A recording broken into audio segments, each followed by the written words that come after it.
Hello guys, welcome to my YouTube channel PR movie talks. భయ్యా ఇప్పుడే Korean Kanakaraju title glimpse చూశాను. నిజంగా నాకైతే పర్సనల్గా చాలా నచ్చింది. మరి మూవీని ప్రొడ్యూస్ చేసేది యూవీ క్రియేషన్స్ వాళ్ళు అండ్ దీని డైరెక్టర్ వచ్చేసి మేర్లపాక గాంధీ గారు అనమాట. సో ఆయన ప్రీవియస్ ఫిల్మ్స్ చూసుకుంటే ఎక్స్ప్రెస్ రాజా కానీ, లైక్ షేర్ సబ్స్క్రైబ్ కానీ, అండ్ అదే విధంగా చూసుకుంటే మాస్టర్ మూవీ కానీ, సో ఒక మంచి డీసెంట్ ఫిల్మ్సే ఇచ్చారు. అండ్ మరి ఈ మూవీకి వచ్చేసి మ్యూజిక్ డైరెక్టర్ వచ్చేసి తమన్ గారు అనమాట. సో మీరు చూసుకుంటే అందులో మీకు గుంటూరు కారం అనేది ఈజీగా మ్యూజిక్ తెలిసిపోతుంది. సో మనం అంటాం తమన్ అన్న అక్కడి నుంచి కాపీ చేసిండు, ఇక్కడ నుంచి కాపీ చేసిండు అని చెప్పి. కాపీ చేయాల్సిన అవసరం లేదు. సో దాన్ని రీమిక్స్ చేసిండు అనమాట. సో నాకైతే అట్లా అనిపించింది. సో మరి మీరు కూడా ఒకసారి చెక్ చేయండి. మరి ఈసారి ఒక కొత్త మూవీతో రాబోతున్నారు అనమాట, కొరియన్ కనకరాజ్ అని చెప్పేసి వరుణ్ తేజ్ గారితో. సో మూవీ అనౌన్స్మెంట్ గ్లిమ్స్ అనేది రిలీజ్ చేశారు. నాకైతే మూవీ టైటిల్ చాలా ఇంట్రెస్టింగ్ అనిపించింది భయ్య.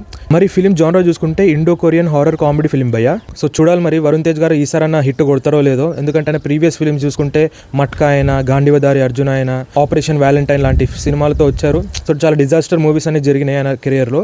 సో మరి ఈసారి అన్నా కానీ సో కొరియన్ కనకరాజ్తో మంచి హిట్ కొట్టాలని చెప్పి నేను కోరుకుంటున్నాను. మరి ఈ అనౌన్స్మెంట్ గేమ్స్లో నాకు హీరో ఇంట్రడక్షన్ సీన్ అనేది నాకు చాలా నచ్చింది భయ్య.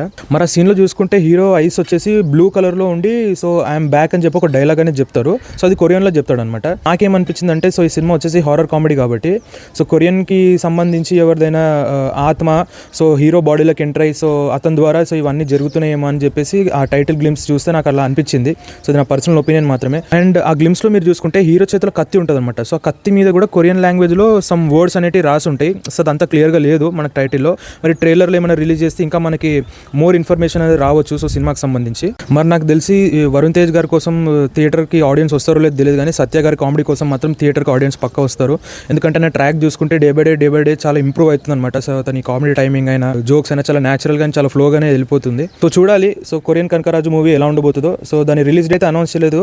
సో మార్చ్ 2026లో రిలీజ్ డేట్ అనేది చెప్పారు. ఎలా ఉండబోతుందో సో మనం థియేటర్లో ఎక్స్పీరియన్స్ చేద్దాం కొరియన్ కనకరాజు మూవీ. మరి మీకు ఎట్లా అనిపించిందో కమెంట్ చేసి చెప్పండి.